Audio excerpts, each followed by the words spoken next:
Things that are presented quietly inside bolted spaces and carefully controlled light don't need convincing. Their value is built slowly through repetition that makes their presence feel natural before anyone stops to think about it. Diamonds entered the awareness in the same way. Cinema fixed them only as ready-made symbol, from gentlemen prefer blondes to years of advertising that tied them to desire and success. Later, music redirected their meaning, moving through the work of Rihanna and Kanye West from romance to sadness, then to something heavier. This presence went beyond the image. It appeared in fashion, in major campaigns, and the jerseys of well-known clubs. There, it became part of the general scene, without forcing itself in attention. In the background, name of cities like Antwerp and Tel Aviv keep repeating, transit points where songs were treated as mobile value, small in size, high in density, and familiar enough to be used quietly. From there, diamonds entered the language of finance, color around which arrangement will be offside, governed by terms like complaint, risk, traceability, and origin without tossing the public image. Even technical and political shifts passed without a break. Standards changed, roots were rearranged, while diamond remained present with the same sheen and the same calm. At this point, the question was no longer about the image of a song in a film or song. The question became simpler and more dangerous. How can something this familiar be one of the things least seen for what it really is? In the 20th century, control over resources was exercised through management more than confrontation. As long as the tools of that management stay off sight, the system kept working quietly and without disruption. This logic appeared clearly in the oil sector.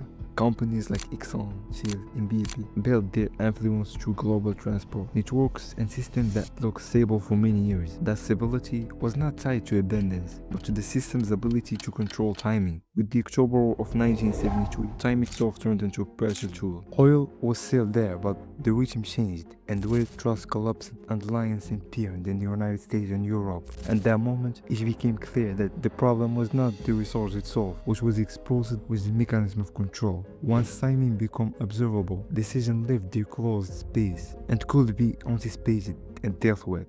Silver faced the same outcome but through a different path. During the 1970s, Nelson and William Hunt sought to build white influence through direct purchases and futures contracts. As long as the scale of ownership remained unclear, the market kept it balanced. By the late of 1970s and early 1980s, platforms like COMEX began to reveal that concentration. Then the rules changed. Merchants' rules and influence turned into numbers that could be measured. In both cases, control did not collapse because of shortage or direct conflicts. The shift happened will become visible. Diamonds entered the same century from completely different angle. From the early 20th century, with the rise of names like Sister Rhodes and later heirs Oppenheimer, diamonds were never placed inside the logic of the daily market, was designed outside the reach of trading, where decisions were made before songs ever reached the point of sale. While energy and metals were tested by time, ownership and transparency, diamond remained governed by a more isolated logic. A logic based on a closed, interconnected structure that left no room for error, a structure which one clear center. In the late of 1860s, the discovery of diamonds in Kimberley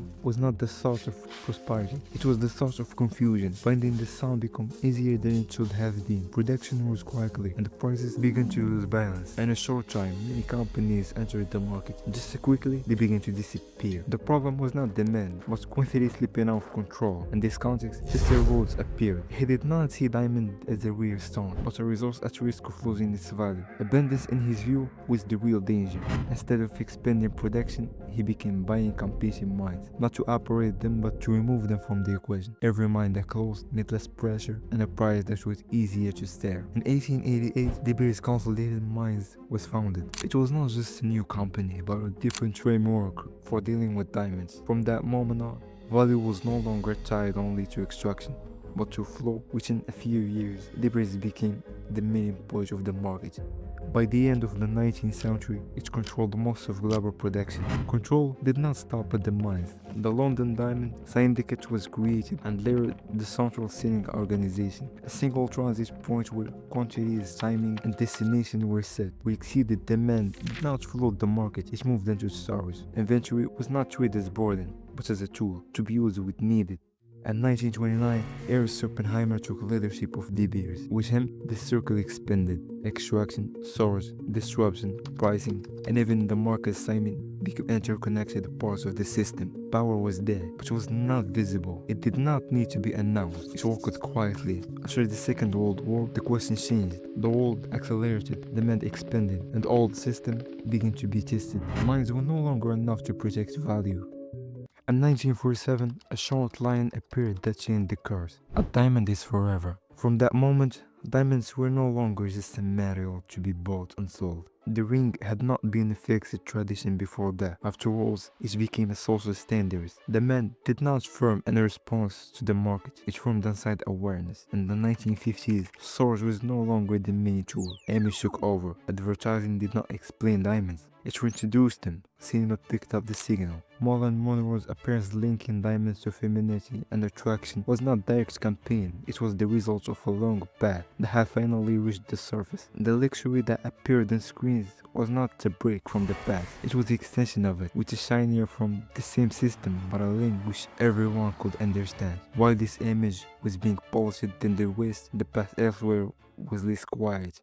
The term blood diamond did not come from nowhere. It pointed to actors that had slipped out of control. For the first time, the image began to crack. Attempts at regulation appeared, such as the Cambrian process, but the question was no longer only technical. It began to touch the idea itself. In the United States, the challenge was different. Debeers had remained outside the market for decades because of antitrust laws. Their absence was not a marketing choice, but the result of a model that was hard to defend publicly. In 2004, the company was forced to face the curse. A system that had long operated away from the light became visible, then came to deeper shifts, not from governments, and not from the media, from technology. Lab-grown diamonds offered the same structure at a lower price and without history of conflicts.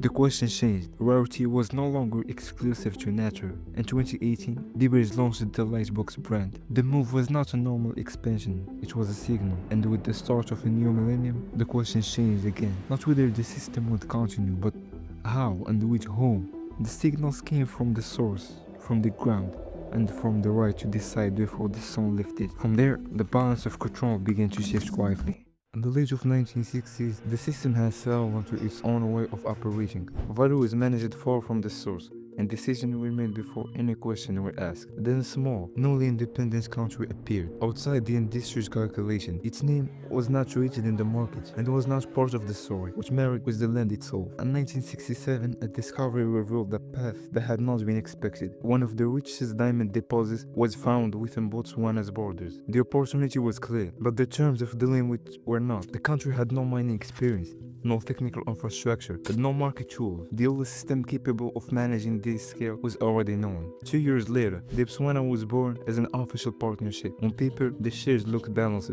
but the center of decision-making remained disrupted in a visible way. For a long time, the arrangement worked smoothly. Diamonds left the ground and they left the country. What happened after that took place elsewhere, where value was completed and narrative was shaped. Botswana was present at the beginning, and the scent from which made the song visible globally. This arrangement lasted because silence was useful, revenue followed, stability took hold, and the model seemed convincing. But over time, the country's position with the scene began to change. Global demand expanded, the numbers became clearer, and Botswana began to see what happened to the sun after it crossed its borders. Value was not all in extraction, it was in the path, and in who held the right to influences. In 2011, a carefully calculated step appeared. The Okavango Diamond Company was stabilized. The goal was not to increase volume, but to move closer to the moment of sale. The move was not presented as a confrontation, it was a repositioning within the same system. But it changed the angle of view. What followed was not announced or discussed publicly. Contracts were arranged, and the part of the decision-making became more clearly fixed. For the first time, the path was no longer managed entirely away from the source. The land began to regain its presence in the calculation. With the development of tracking system, origin became something that could be proven.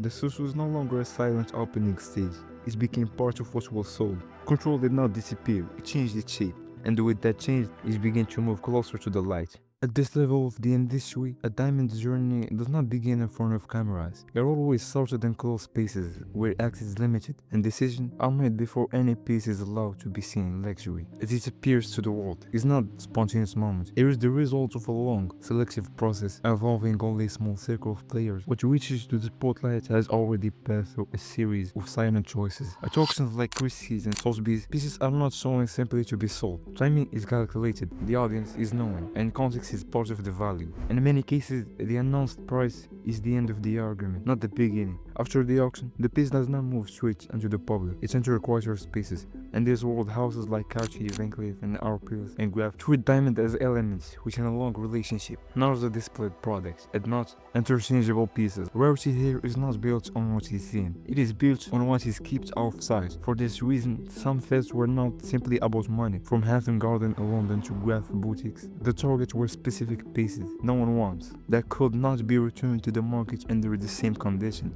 even with diamonds appear in the public space. What the world finally sees is a fixed piece under carefully controlled light. Is only the final stage.